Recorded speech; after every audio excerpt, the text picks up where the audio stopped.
Hello friends, lotus ഫാമിൻ്റെ പുതിയൊരു വീഡിയോയിലേക്ക് എല്ലാവർക്കും സ്വാഗതം. അപ്പോൾ അതുപോലെ ഡ്യൂട്ടിയൊക്കെ കഴിഞ്ഞിട്ട് വന്ന് കുളിയൊക്കെ നടത്തി അന്ന് കുറച്ച് നേരം പുറത്തിരിക്കാമെന്ന് കരുതിയതാണ് കേട്ടോ. കാരണം ചേച്ചിമാർ ഷട്ടിലൊക്കെ കളിക്കുന്നുണ്ടായിരുന്നേ. അന്നേരം ഓർത്ത് കറിയൊന്നും ഇല്ലല്ലോ നിന്ന് ചോറ് കഴിക്കാൻ. സൗമ്യ ചേച്ചി നേരത്തെ വന്നായിരുന്നു, ചേച്ചി ചോറൊക്കെ വെച്ചിട്ടു, പക്ഷെ കറിയൊന്നുമില്ല. അങ്ങനെ ഇരുന്നപ്പോഴാണ് ഞാൻ വിചാരിച്ചത്, നമ്മൾ കഴിഞ്ഞ ദിവസം രസം വെച്ചപ്പം നമുക്കൊരു കമൻറ്റ് വന്നായിരുന്നു, ഈ രസത്തിൻ്റെ റെസിപ്പി ഒന്ന് പറയുമോ എന്ന് ചോദിച്ചിട്ട്. അപ്പോൾ ഇന്ന് അത് തന്നെ ആയിക്കോട്ടെ എന്ന് കരുതി. കാരണം നമുക്ക് ക്യാമറാമാൻ ഉണ്ടെന്ന്. പാർവതി ചേച്ചിയാണേ, ചേച്ചിയും ഡ്യൂട്ടി കഴിഞ്ഞിട്ടൊക്കെ വന്നു. പാർവതി ചേച്ചിക്കാണെങ്കിൽ ഒരു മടിയുമില്ല വീഡിയോയിൽ മുന്നിൽ വരാനും അതുപോലെ വീഡിയോ എടുക്കാനും. ബാക്കി എല്ലാവർക്കും ഭയങ്കര മടിയാട്ടോ വീഡിയോയിൽ വരാൻ. അവരെ പറഞ്ഞിട്ട് യാതൊരു കുറ്റവുമില്ല. ആദ്യം ഞാനും ഇങ്ങനെയൊക്കെ തന്നെയായിരുന്നു. ഇപ്പോഴല്ലയോ വീഡിയോസിലൊക്കെ വരുന്നതും വീഡിയോസൊക്കെ എടുക്കുന്നതും. എനിക്ക് രസം ഉണ്ടാക്കുന്ന കാര്യം പറയുമ്പോഴും ഈ രസത്തിൻ്റെ കാര്യം പറയുമ്പോഴും എല്ലാം എനിക്ക് എൻ്റെ ചെറുപ്പകാലമാണ് ഓർമ്മ വരുന്നത്. കാരണം എനിക്ക് പണ്ട് തൊട്ടേ ഭയങ്കര ഇഷ്ടമാണ് രസം കൂട്ടി ചോറുണ്ണാൻ. അപ്പം ഞാൻ ഈ സ്കൂളിലൊക്കെ പഠിക്കുന്ന സമയത്ത് എനിക്കിഷ്ടമുള്ള കറിയൊക്കെ ഉണ്ടാക്കി എന്നെയും കാത്തിരിക്കാൻ വീട്ടിലൊരാളുണ്ടായിരുന്നേ. എൻ്റെ അച്ഛൻ്റെ അമ്മാമ്മ 13 വർഷമായി മരിച്ചിട്ട്. 2013 മരിക്കുന്നത്. പക്ഷേ എനിക്ക് ഇന്നലെ നടന്ന ഒരു കാര്യം പോലെയാണ് ഇതെല്ലാം തോന്നുന്നത്.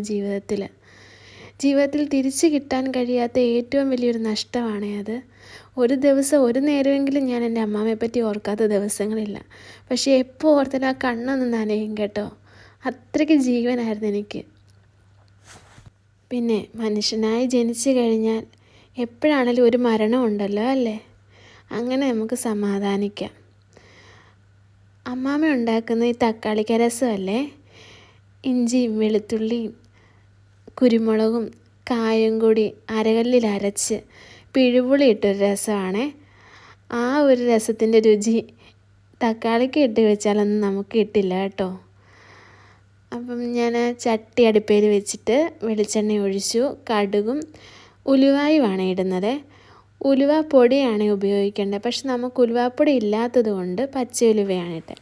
അതിലേക്ക് നമുക്ക് ചതച്ച് വെച്ചിരിക്കുന്ന ഇഞ്ചിയും വെളുത്തുള്ളിയും കുരുമുളകും പിന്നെ 2 പച്ചമുളകുണ്ട്. അതൊന്ന് ചൂടായി ഒന്ന് വരുമ്പോഴത്തേക്ക് അതിലേക്ക് നമുക്ക് തക്കാളിക്ക് ചേർക്കാം. ഞാൻ 2 തക്കാളിക്കാണ് എടുത്തേക്കുന്നത്. അത് ചെറുതായിട്ട് അരിയണമേ. അരിഞ്ഞിട്ട് ആ തക്കാളിക്കയും കൂടി ചേർക്കാം കേട്ടോ. അപ്പം നമ്മുടെ വീഡിയോ കാണുന്നവർ ലൈക്ക് ചെയ്യാനും കമൻറ്റ് ചെയ്യാനും സബ്സ്ക്രൈബ് ചെയ്യാനൊന്നും മറക്കരുത് കേട്ടോ. നമ്മുടെ ഗീവ് അവേ ഗിഫ്റ്റൊക്കെ റെഡിയാക്കി വെച്ചിരിക്കുകയാണേ. അടുത്ത മാസം നമുക്ക് 15-ാം തീയതി ആകുമ്പോഴത്തേക്ക് നമ്മുടെ ഗിഫ്റ്റ് ആർക്കാണെന്ന് നമുക്ക് സെലക്ട് ചെയ്യാം കേട്ടോ. എന്നിട്ട് നമുക്ക് അവർക്ക് അയച്ചു കൊടുക്കണേ. എന്നിട്ട് അടുത്ത മാസം അടുത്തൊരു ഗിഫ്റ്റ് ഉണ്ട് കേട്ടോ. എല്ലാ മാസവും ഒരു ഗിഫ്റ്റ് ഉണ്ട് എൻ്റെ സബ്സ്ക്രൈബേഴ്സിന് വേണ്ടി. നമുക്ക് എന്തോരം ഫ്രണ്ട്സുണ്ട്, എന്തോരം റിലേറ്റീവ്സ് ഉണ്ട്. പക്ഷേ എന്നാലോ സബ്സ്ക്രൈബേഴ്സിൻ്റെ എണ്ണം കുറവാണ്. ഞാൻ പേഴ്സണലി എല്ലാവർക്കും മെസ്സേജ് അയക്കാറുണ്ട് വീഡിയോസ് വെച്ചിട്ട് കേട്ടോ, ഒന്ന് സബ്സ്ക്രൈബ് ചെയ്യണേന്ന് പറഞ്ഞ്. എല്ലാവരും ഒരു ഓക്കെ ഒക്കെ പറഞ്ഞിട്ട് അവരവരുടെ കാര്യത്തിന് ഒറ്റ പോക്ക് പോവും. സബ്സ്ക്രൈബ് ചെയ്യുന്നുണ്ടോ ഞാൻ നോക്കിയിരിക്കുക കേട്ടോ. സബ്സ്ക്രൈബ് ചെയ്യാറില്ല. എന്താണെന്നറിയില്ല, ആരുമായിട്ടൊരു പിണക്കമൊന്നുമില്ലേ. എന്താ സബ്സ്ക്രൈബ് ചെയ്യാത്തതെന്ന് എനിക്കറിയില്ല. ഇനി അവർ വിചാരിക്കുന്നത് വല്ല യൂട്യൂബ് വരുമാനം കൂടെയൊക്കെ ആയിക്കഴിഞ്ഞാൽ ഞാനങ്ങ് പൊങ്ങിപ്പോയാലൊന്ന് കരുതിയായിരിക്കില്ലേ. ഈ വീഡിയോസൊക്കെ എടുക്കുന്നതും അതിന് കുറേ എഫേർട്ട് എടുക്കുന്ന നമ്മുടെ കുറേ യൂട്യൂബേഴ്സ് ഉണ്ട്. ഇപ്പം തന്നെ ഈ ഒരു വീഡിയോ എടുക്കാൻ തന്നെ ഞാൻ എന്തോരം ബുദ്ധിമുട്ടിയായിരിക്കും അല്ലേ. അപ്പോൾ ഇതിനായിട്ട് ഇറങ്ങി തിരിച്ചിരിക്കുന്നവർ അവർക്ക് എന്തോരം എഫേർട്ട് എടുക്കുന്നുണ്ട്. അവരൊരു കണ്ടൻറ്റ് കണ്ടെത്തി അത് വീഡിയോ എടുത്ത് അത് എഡിറ്റ് ചെയ്ത് അതൊന്ന് ഇടുക എന്ന് വെച്ചാൽ അത് ഭയങ്കര ഒരു പണി തന്നെയാണ് കേട്ടോ.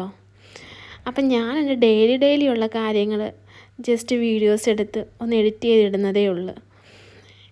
നമ്മൾ തക്കാളിക്കൊക്കെ ഇട്ടത് ഒന്ന് നല്ലതായിട്ട് ചൂടായി വരുമ്പോഴത്തേക്ക് അതിൽ മഞ്ഞൾപ്പൊടി ഉപ്പുമൊക്കെ ഇട്ടു. അതിന് ശേഷം വറ്റൽമുളക് ചതച്ചിട്ടു. അതൊന്ന് വഴറ്റിയതിന് ശേഷം അതിലേക്ക് നമ്മുടെ പിഴുപുളിയുടെ വെള്ളം ഒഴിച്ച് കൊടുക്കാവേ. എന്നിട്ട് ഉപ്പ് നോക്കണം, ആവശ്യത്തിന് ഉപ്പ് ഇല്ല എങ്കിൽ ഇച്ചിരിയും കൂടി ഉപ്പ് ഇട്ട് കൊടുക്കാവേ. നല്ലതായിട്ട് തിളച്ചതിന് ശേഷം നമുക്ക് മല്ലിയിലയും കൂടി തൂക്കി കൊടുക്കാം. അപ്പം നമ്മുടെ രസം റെഡി ആയിട്ടുണ്ട്. അപ്പം നമ്മുടെ കമൻറ്റ് ബോക്സിലിട്ട് ആക്കുള്ള റെസിപ്പിയൊക്കെ ഞാൻ റിപ്ലൈ തന്നിട്ടുണ്ട് കേട്ടോ. പിന്നെ ചോറ് കുക്കറിൽ വെച്ചിട്ടുണ്ടായിരുന്നു, അതൊക്കെ ഒന്ന് വാങ്ങി. ഭയങ്കര ചൂടായിരുന്നേ. സൗമ്യ ചേച്ചിക്ക് വേണ്ടി കഞ്ഞിയൊക്കെ മാറ്റി വെച്ചു. ഞങ്ങൾക്ക് 2 പേർക്കുള്ള ചോറും എടുത്ത് വെച്ചു. അപ്പോൾ ചോറ് റെഡിയായി, കഞ്ഞി റെഡിയായി, രസം ഉണ്ടാക്കി. പിന്നെ നമുക്ക് പപ്പടം പൊള്ളിക്കണം, അതിരിപ്പുണ്ട് പപ്പടം പൊള്ളിച്ചത്. പിന്നെ മീൻ വറുത്തത് ഇരിപ്പുണ്ട്, മത്തി ഉണ്ടായിരുന്നു. അപ്പോൾ നമ്മൾ എടുത്ത സാധനങ്ങളൊക്കെ തിരിച്ച് റീപ്ലേസ് ചെയ്യുന്നുണ്ട് നമ്മുടെ സാധനങ്ങളെല്ലാം. ആ ഷെൽഫിലാണ് നമ്മൾ എല്ലാ സാധനങ്ങളും വെക്കുന്നത്. അങ്ങനെ പാത്രങ്ങളെല്ലാം കഴുകി നമുക്ക് കഴിക്കാനുള്ള സാധനങ്ങളെല്ലാം റെഡി ആയിട്ടുണ്ട്. കഞ്ഞി, പപ്പടം, മീൻ വറുത്തത്, രസം. അപ്പോൾ ഇതെല്ലാം കൂട്ടി ഞങ്ങളെല്ലാവരും കൂടി ഇരുന്നൊന്ന് ചോറൊക്കെ കഴിക്കട്ടെ കേട്ടോ. ചോറൊക്കെ പെട്ടെന്ന് കഴിച്ച് കഴിഞ്ഞിട്ട് പാത്രമെല്ലാം കഴുകി എല്ലാം ഇരിക്കേണ്ടടുത്ത് തന്നെ എടുത്തു വെച്ചിട്ട് വേണേ പോവാൻ. അപ്പോൾ പാത്രമെല്ലാം കഴുകി ഇപ്പോൾ തന്നെ സമയം ഒരുപാട് ആയിട്ടുണ്ട്. അപ്പോൾ എല്ലാം തിരിച്ച് റീപ്ലേസ് ചെയ്തു, കിച്ചണിലെ ലൈറ്റൊക്കെ ഓഫ് ചെയ്തു. അപ്പോൾ പോയി കിടക്കട്ടെ. അടുത്ത വീഡിയോ വീണ്ടും കാണാം. Tata bye bye.